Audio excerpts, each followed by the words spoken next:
मनाची. मिरज सुधार समितीचे संकेतस्थळ जनता आणि प्रशासनातील दुवा ठरेल, पृथ्वीराज बाबा पाटील यांचा विश्वास. ऐतिहासिक नगरी असताना सुद्धा मिरज शहराचा अपेक्षित विकास झाला नाही हे मान्य करावे लागेल. मात्र मिरज सुधार समितीसारख्या सामाजिक संघटना अग्रेसर होऊन काम करीत असल्याने विकासाबाबत आश्वासक वातावरण निर्माण होत आहे. मिरज सुधार समितीचे संकेतस्थळ हे जनता आणि प्रशासनामधील दुवा ठरेल असा विश्वास गुलाबराव पाटील शैक्षणिक संकुलचे अध्यक्ष पृथ्वीराज पाटील यांनी व्यक्त केले. महाराष्ट्र दिनानिमित्त मिरज सुधार समितीने मिरज शहरासह तालुक्यातील नागरी प्रश्न जाणून घेण्यासाठी तसेच नागरिकांना विविध शासकीय माहिती उपलब्ध करून देण्यासाठी संकेतस्थळ सुरू केले आहे.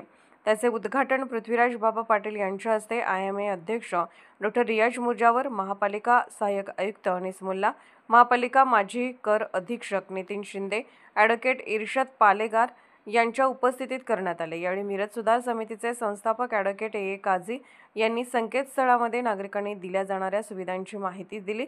याप्रसंगी डॉ. प्रताप भोसले, प्राध्यापक ND बिरनाळे, ॲडव्होकेट बसवराज बेळंकी, राकेश कोळेकर यांच्यासह मिरज सुधार समितीचे पदाधिकारी कार्यकर्ते उपस्थित होते.